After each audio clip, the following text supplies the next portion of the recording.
भूतों की कहानियां, ये तो हम सब सुनते आए हैं। अंधेरी रातें, पुरानी हवेलियां, दरवाजों का चरमराना। लेकिन जरा सोचिए, क्या हो अगर भूत किसी पुरानी हवेली में नहीं, बल्कि आपके फोन में हो, आपके राइड शेयरिंग ऐप के अंदर। आज हम ऐसी ही दो कहानियों की परतें खोलेंगे और देखेंगे कि कैसे टेक्नोलॉजी ने हमारे सबसे पुराने डर को एक बिल्कुल नया डिजिटल रूप दे दिया है। सोचिए, देर रात हो चुकी है, शहर की रोशनी भी अब थक सी गई है और बदन थकान से टूट रहा है। बस किसी तरह घर पहुंचना है। ऐसे में फोन ही तो है जो एक साथी जैसा लगता है। एक टैप और बस गाड़ी आ रही है। कितना सुकून मिलता है ना इस एहसास से। हम सबने महसूस किया है ये। लेकिन आज की हमारी कहानियों में यही सुकून एक बहुत बड़े जाल की पहली कड़ी है। तो इन कहानियों के जो किरदार हैं वो कोई सुपर हीरो नहीं है। नहीं, वो बिल्कुल हम जैसे आम लोग हैं। एक लंबी, थका देने वाली रात के बाद बस घर पहुंचना चाहते हैं। और शायद इसी सादगी में, इसी आम बात में आने वाले डर का सबसे गहरा बीज छिपा है। इन दोनों कहानियों की शुरुआत एक ही जैसी है, थकान और थोड़ी सी मजबूरी। एक तरफ है निशा, जो अपने काम के बोझ तले दबी है, और दूसरी तरफ है बोल्टू, जिसे परिवार की जिम्मेदारियां निभानी हैं। दोनों ही थके हुए हैं, दिमाग थोड़ा इधर उधर है, और बस यही वो पल होता है जब कोई अनजाना खतरा आपको अपना सबसे आसान शिकार बना लेता है।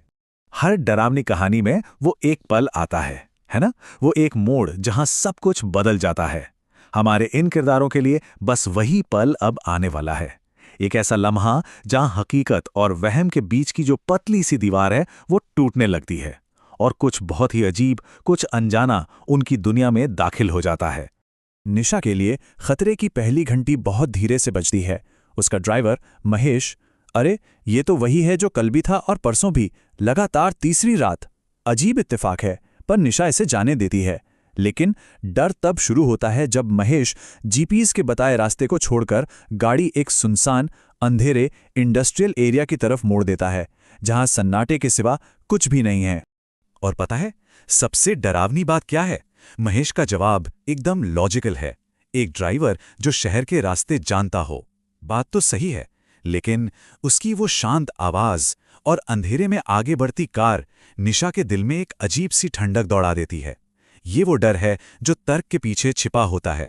तो जहां निशा का डर एक जानी पहचानी शक्ल में छिपा था, वहीं बोल्टू के लिए खौफ एक अनजान शख्स बनकर आता है, वो भी मूसलाधार बारिश में। सोचिए, एक आदमी गाड़ी में बैठता है, ऊपर से नीचे तक तरबतर, लेकिन सबसे अजीब बात उसका हाथ है। बोल्टू जब उसे छूता है तो वो हाथ बर्फ जैसा ठंडा है, जैसे उसमें जान ही ना हो। आमतौर पर पैसेंजर क्या पूछता है? पता पूछता है ना? लेकिन ये रहस्यमयी शख्स एक किताब मांगता है। बस ये एक छोटा सा सवाल ये साफ कर देता है कि ये कोई आम राइड नहीं है। इस पैसेंजर का मकसद कुछ और ही है। और यहीं से इन कहानियों का असली डर शुरू होता है। टेक्नोलॉजी, वो चीज जिस पर हम आंख बंद करके भरोसा करते हैं, जो हमारी सुरक्षा का वादा करती है, वही यहां खौफ का सबसे बड़ा हथियार बन जाती है। जिस ऐप को घर का रास्ता दिखाना था, वही अब एक पिंजरा बन चुका है। तो सवाल ये उठता है कि क्या होता है जब जिन चीजों पर हम इतना निर्भर हैं वही हमारे खिलाफ हो जाएं? जब दुनिया से जुड़ने की हर कड़ी, फोन, जीपीएस, इंटरनेट एक एक करके टूटने लगे और इंसान एकदम अकेला पड़ जाए, तब क्या होगा? निशा के लिए तो जैसे डिजिटल दुनिया एक झटके में खत्म हो जाती है। पहले जीपीएस का तीर जम जाता है, फिर ऐप दिखाता है कि राइड कैंसिल हो चुकी है, फिर दोस्त का फोन आता है जो कहती है कि वो तो ऑफिस से कभी निकली ही नहीं, और फिर नेटवर्क का आइकॉन गायब और फोन की बैटरी डेड। बाहरी दुनिया से हर कनेक्शन कट। अब वो उस गाड़ी में पूरी तरह से कैद है। बुल्टू का मामला थोड़ा अलग है। उसके साथ जो हुआ उसका पता उसे बाद में चलता है। जब वो चेक करता है तो बुकिंग नंबर मौजूद ही नहीं है। ट्रिप हिस्ट्री में एक राइड तो दिखती है, लेकिन पैसेंजर का नाम गायब है, जैसे वो शख्स कभी था ही नहीं। बस सिस्टम में एक डिजिटल भूत। तो अभी तक हमने देखा कि ये सब कैसे हुआ। अब सवाल आता है क्यों? क्योंकि ये आत्माएं ये सिर्फ डराने के लिए नहीं है। इनके पीछे एक दुख भरी कहानी है, एक अधूरा मकसद है जो इन्हें इस दुनिया में रोके हुए है। ये भूत असल में शैतान नहीं हैं, ये तो दुखियारी आत्माएं हैं।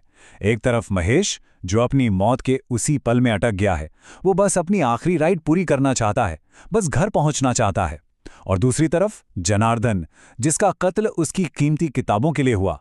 वो बस अपनी जिंदगी भर की कमाई के लिए एक रखवाला ढूंढ रहा है। दोनों अपनी अपनी अधूरी कहानियों में कैद हैं। देखिए, सबसे असरदार डरावनी कहानी वो नहीं होती जो खत्म हो जाए।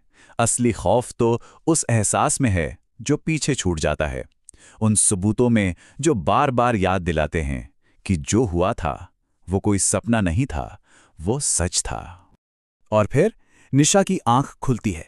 वो अपने ऑफिस के बाहर एक बेंच पर है, बिल्कुल सुरक्षित। एक पल के लिए उसे लगता है कि चलो शुक्र है, वो एक भयानक सपना था।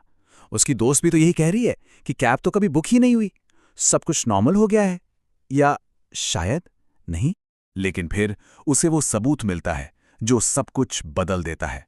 उसका फोन, जिसकी बैटरी पूरी तरह खत्म हो चुकी थी, अब ऑन है और उसकी गैलरी में एक नई तस्वीर है। टाइम स्टैम्प सुबह के 3:33। उस तस्वीर में रियर व्यू मिरर से महेश का चेहरा झांक रहा है और उसकी आंखें सीधे कैमरे को देख रही हैं। ये एक ऐसा डिजिटल सबूत है जिसे झुटलाया नहीं जा सकता। वो राइड, वो हकीकत थी। बोल्टो को भी एक सबूत मिलता है, पर डिजिटल नहीं, फिजिकल। उसकी गाड़ी की पिछली सीट पर एक पुरानी लेदर की डायरी पड़ी है, साल 1910 की, और उसके पन्नों पर कहानी है जनार्दन बिस्वास की, मतलब उसी भूतिया पैसेंजर की। ये एक असली चीज है जो उसे सीधे सीधे उस आत्मा से जोड़ देती है। और उस डायरी के अंदर सिर्फ शब्द नहीं है, वो एक सौदा है, एक तरह से जिम्मेदारियों का तबादला। जनार्दन अपनी सबसे बड़ी जिम्मेदारी, अपनी किताबों की हिफाजत, बोल्टू को सौंप देता है और बदले में वो बोल्टू की जिम्मेदारियां अपने ऊपर ले लेता है। शायद इसीलिए बोल्टू का टूटा हुआ कंप्यूटर अपने आप ठीक हो जाता है, घर में नया टीवी आ जाता है। ये एक सुपर नेचुरल डील है। तो देखा, आज के जमाने के भूत दो तरह के सबूत छोड़ते हैं। एक डिजिटल, एक ऐसी तस्वीर जिसे देख कर लगता है कि हकीकत कल्पना से कहीं ज्यादा अजीब हो सकती है, और दूसरा फिजिकल, एक पुरानी डायरी जो एक विरासत भी है और एक तरह का श्राप भी। और ये दोनों ही सबूत ये पक्का करते हैं कि कहानी अभी खत्म नहीं हुई है। तो आखिर में सवाल बस यही है, ये कहानियां हमें बताती हैं कि आज के भूत सिर्फ पुरानी हवेलियों में नहीं, हमारी डिवाइस के अंदर भी रहते हैं। सबूत चाहे फोन की गैलरी में हो या गाड़ी की सीट पर, कुछ अनुभव हमेशा के लिए साथ रह जाते हैं, एक ऐसी याद बनकर कि कुछ रातें कभी खत्म नहीं होती। अगली बार देर रात किसी की स्क्रीन पर एक्सेप्ट राइट का बटन दबेगा तो शायद एक पल के लिए ये सवाल जरूर मन में आएगा,